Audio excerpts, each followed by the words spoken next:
léegi président Macky Sall tey la am juróom-ñaari at ci nguur gi juróom-ñaari at tey la am donte falaat nañu ko. ci juróom-ñaari at yi yow bu ñu la waxoon nga def ci benn xayma. bu gàtt lan mooy li gën a déterminant wala li gën a fës ci juróom-ñaari at yi nga xamante ne président Macky Sall def na ko ci réew mi. waaw maanaam li nga xam ne dafa jalgati daal mooy yoon yu baax yi ak saxaar gi nga xam ne daf ñuy defaat ci boppu nation yi gën a développé ci Afrique ndax depuis ñetti téeméeri at ak lu topp ci la ñu am ñun premier saxaar ci mbooleem Afrique ñu jiitu ci sax ay dëkk yu nekk France comme Lille comme yeneen gannaaw ga ñu toog ba raay yooyu nga xam ne ak ki la woon ñu jox ko ferrailleurs yi ñoom ñu jaay ca am ca lañ doon am ñu lekk ko mu rees mu jeex fii ba Ndar saxaar dawatu fi. te saxaar du daan daw jóge Louga dem Linguère daan daw fii ba Ndar daan dawee fii daan diggante Kaolack ak ngeen ngi neew waa fer yu bëree bëri dañoo dee. kon su fekkee ne dañoo indi saxaar bu dul saxaar ni ma koy waxee maanaam boo xam parce que saxaar bi dañ ci daan def këriñ ak mat muy saxaar moo tax ñu tuddee ko noonu. léegi nag saxaar gi saxaaratul te gaaw na loolu symbole bi muy symboliser mooy beneen Sénégal bu bees boo xam ne da koy jokkalante. kon da nga d'accordul ñu jàpp ne terre bi c'est du gaspillage. mën nañoo wax ne cher na au point de vue la mën a nekk son ba sax mais du tere am nañu lu jafe loo xam ne kenn amu ko fi ñëpp a fal seeni chef d'état waaye kenn amu fi train électrique ku dul ñun ci mboolem kuru kara bi nag fii ba ngay demee Cape Town fii ba ngay demee Caire doo fi gis lii ñu am keneen am ko ça veut dire que Sénégal mi yàgg nekk ci kanam te dem ba nekk ci biti léegi nekkaat na ci kanam mi ngi koy tàmbalee nekk. ndax Kaolack Dakar ba ci jamono ji passé daan nañ ko def 5 heures de temps. banalement ak lu sa oto gaagoo ndax mënoo jaar ci kaw yeneen oto yi léegi dem na ba wàllu autoroute bi gàttal na ko mën a nekk 2 heures de temps bu la ne boo ko jaaree Ila Touba sax lay gën a gaaw. ndax boo demee ba génnee Bambey rek. da ngay daal di souffler rek dem Diourbel dem Gossas wala nga dem Fatick dem Kaolack donc dana wàññi 2 heures de temps yi bu baax ay 1h50 1h45 mais ilaa Kaolack moom bu paree Kaolack Dakar du nekk dara ay 1h15 1h20. ok mais sëriñ bi dama lay jox pour comparaison. ji nga Congo démocratique muy ancien Zaïre. Pour traverser 400 kilomètres. camion bu def ay yëf la moyenne est de 1 mois 30 jours pour def 400 kilomètres ñun bu ñu mënee def 400 kilomètres ci ay 2 heures et demie 3 heures de temps xoolal suñu diggante ak Zaïre te Zaïre moo ñu ëpp alal gën noo yaatu ëpp ñu nit dama bëgg ñu apprécier lu ñu am bu ñu nekk xarabkat koo xam ne lu yàlla may rek ñu ne baaxul am na façon jigéenam bu ñu amee jëkkër di ko football di ko purcu keroog boo xamee tàggu nañu jëkkër ji ñu ne waaye jàllale leen ma sama jëkkër ji baax ji dellusi buñ mel noonu bu ñàkkee réalisateurs yi duñu ay médiocre la ñuy am yàlla jox nañu lu baax nañ ci jàpp. ci ni ma ko gisee man. voilà léegi ci élection présidentielle yi dañ ci gis benn position boo xamante ne ñu bari xaar ñu koon ci yow. mais bu ñi la jege xamoon nañu ni naka jekk nag Macky Sall nga mës a àndal donte it doon nga xalab lenn loo xamante ne lu doxul woon ci wàllu liggéeyam mais processus électoral bi nu mu demee ñu bari dañu gis ne dafa am ay irrégularités yoo xamante ni daf ci am ba bu fekkente ni ci côté loi bi Macky légitimement fal nañu ko mais ñoom dañu jàpp ni c'est un président illégitime. waaw loolu mën naa nekk mais minorité rek la ñu mën a doon parce que majorité bi wax na baatam jaar na fi mu war a jaar dégg nga am maa nag Sénégal mooy réew moo xam ne moom mel noonu nañ jàpp sax loolu jàpp ne au moins 40% ci nit ñi ànduñoo ak Macky Sall nga génne leen ci 15 millions nga xam ne bu amee ay millions yu bëri yu ànd ak moom itam am na millions yu àndul ak moom. waaye nag millions yooyu itam buñ nekkee minorité dontale par une voix. nañu respecter la voix de la majorité. waaye mën nañoo ne ki ma neex faluñ ko kon nag këlee dafa labaj yombewul noonu ci fii au Sénégal bu labaj doon am kon Macky du yéeg yéegewul labaj la mu yéegewoon nag moo ko maintenir ba tey. mais ñu bëri dañ jàpp ne processus électoral bi dafa am ay irrégularité yoo xamante ni am na ci bu ñu jëlee parrainage bi précipitation bi nga xamante ni am na ci bon yenn ci ay candidats yoo nga xamante ni dañu leen a recalé candidats yoo xamante ni fexe nañu ba bokkuñu ci élection yi ku mel ni Khalifa Sall ak Karim Wade ñu bëri dañu wax ni loolee bokk na ci li tax ñu ne président Macky Sall joué wul franc jeu surtout itam ak fichier électoral beeg carte. électoral bi ñu yéex a defar képp koo tudd rek wate na fii ci Ndakaaru te xam na li ñu fi am kon na kooku boo jógee ni kii bu fi nekkoon mooy rajaxe yi fii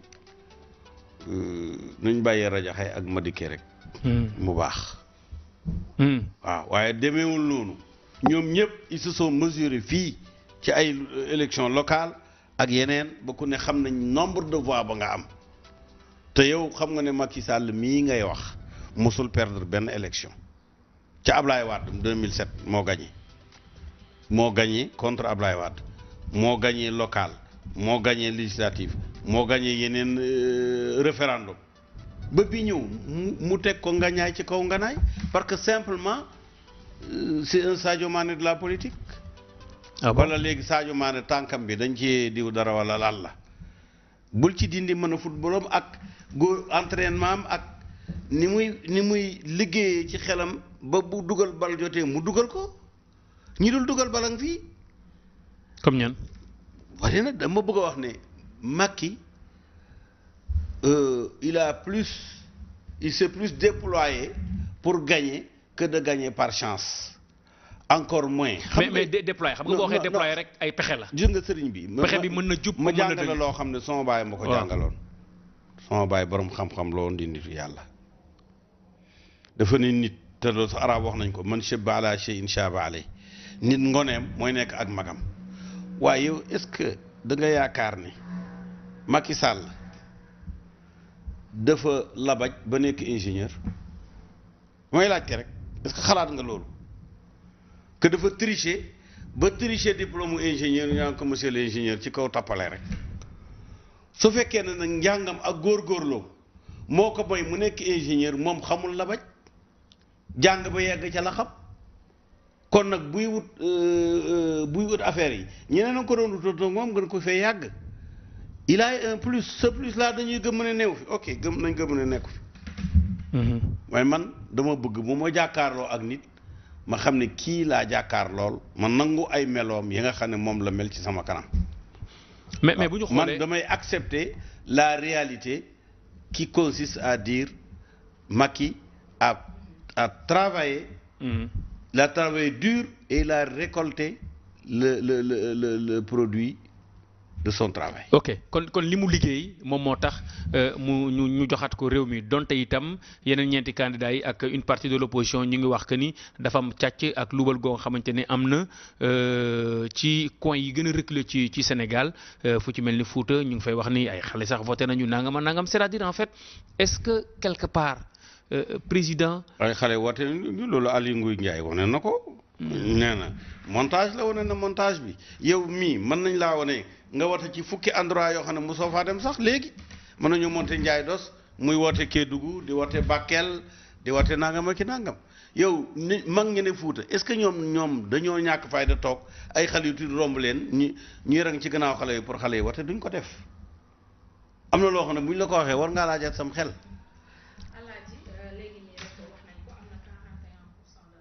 yoo xamante ne voté luñ le président Macky Sall peut-être ñoom gis nañ ci 7 ans yi ay rëq-rëq yoo xamante ne tey peut-être yow boo ci doon dellu si ci yooyu nga xamante ne rek peut-être président sooxe na fa yan conseil nga koy jox pour 5 ans yi mu daal di koy matale te boo ñu doon wax yan domaine nga seetlu ni doxul ci 7 ans yi yan lay doon. man kay ñun lii fi président Macky Sall def wax dëgg yàlla bëggoon nañ ko te Léopold Senghor. non lim fi def wax nga ko ba pare xooluñu diineem lim xooluñu leenam ñu jox ko lépp jàllul ñu séentu ko ci Abdou Diouf jàllul ba bés ni tey affaire bi door a jàll dégg nga jigéen dana sëy sëyati waaye bu sëy bu neex ba kanam la ciy teg man lim fi def ñun bu ko fi defaatee ci misaal. mooy léegi Ila Kaolack bi moom yaakaar naa balaa nagari de woon moom pare na. léegi bu pare waaw lim waroon def. waaw léegi Ila Kaolack bi dafay daal nekk Ila Ziguinchor nekk Ila Tambacounda.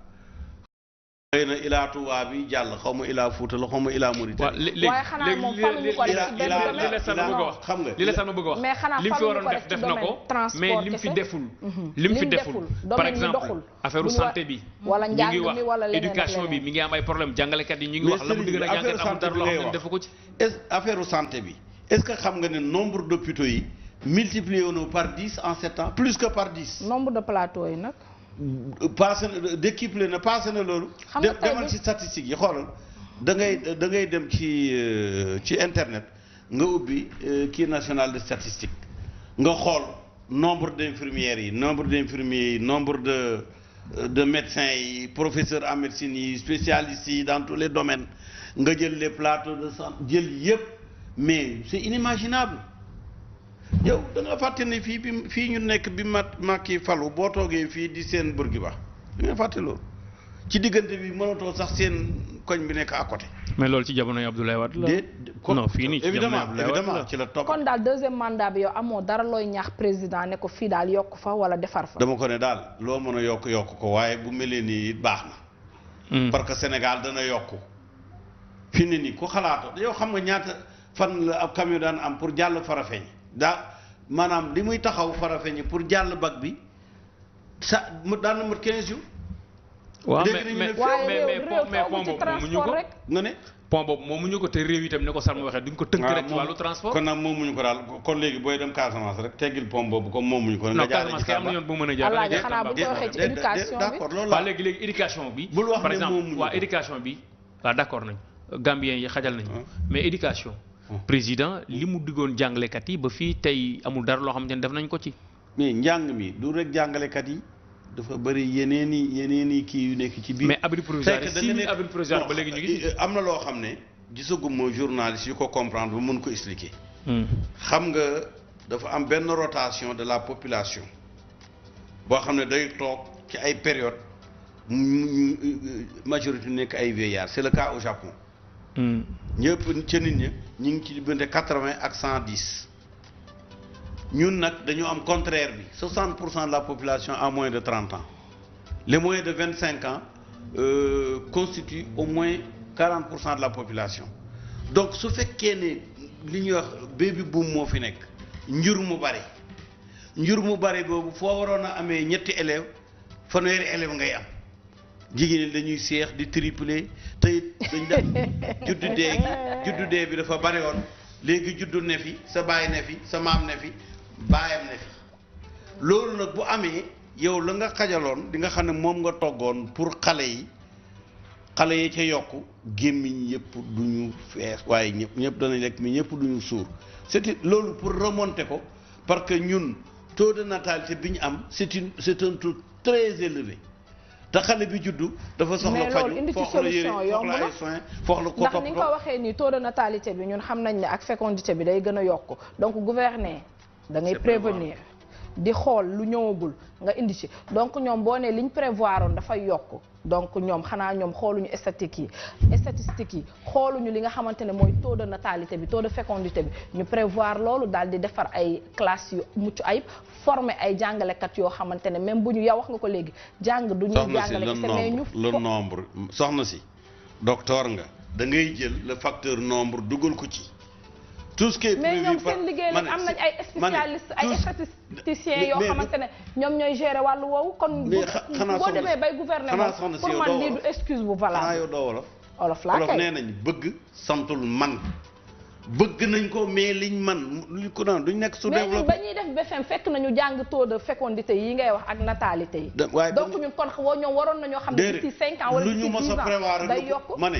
lu ñu mës a recevoir lu ko ëpp dikk na te am na beneen facteur boo xam ne kenn mënu ko contrôler actuellement Nigéria dañuy sotti Sénégal Ghana di fi sotti Sierra Leone di fi sotti seen jigéen di wasin ñu di leen yokk te prévoiruñ ko loolu prévoiruñ ko yow. la nga jàngoon ma nga léegi ñu dugg léegi ci la main tendue du président de la République par rapport ak dialogue bi nga xamante ni moom lay woote tàllal na ñëpp loxo y compris président Abdou Diouf ak Abdoulaye Wade ngir ñu mën a ànd ak moom ci liggéey bi est-ce que yaakaar nga ni appel boobile mën na changer les donnes par rapport ak Sénégal émergent bi nga xamante ni moom la ñu bëgg.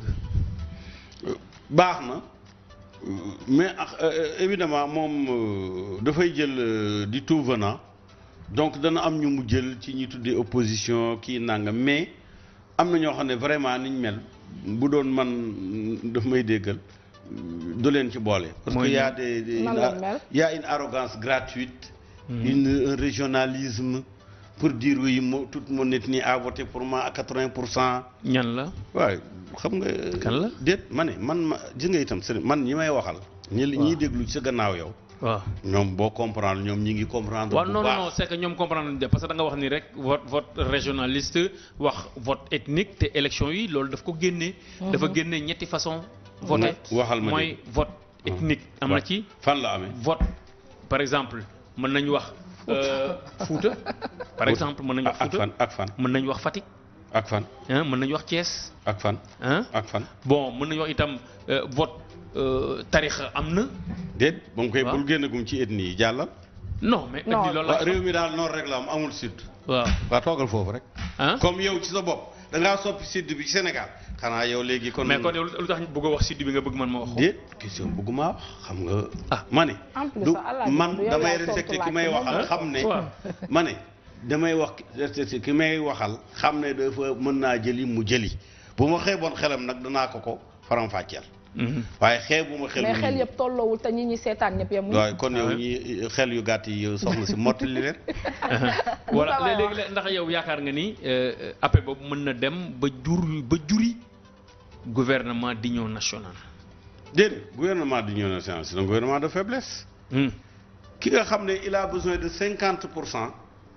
ji nga 8% yi ci tegu soxlawu ko pour être élu 50 virgule rek doy na ko 8% yooyu war a tolloog 4 fois 65 000 8 fois 65 000 mais loolu population Gambie sax loolu ko. moo ëpp motu ko.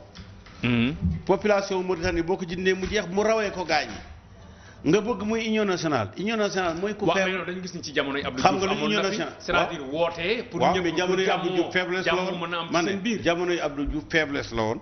parce que dafa dem ba xam nga Abdou Diouf def na fi 20 ans def na fi 20 ans kii 7 ans la fi door def tolloogul foofu loolu Abdou Diouf le temps que mu def ko yaay les événements de 88 les éclatements les nangam les assassinats politiques l'emprisonnement de ay Wade ak ñu mel noonu. ak yu bëree mais président Macky tolloowul ci union nationale xam moom nu mu toll.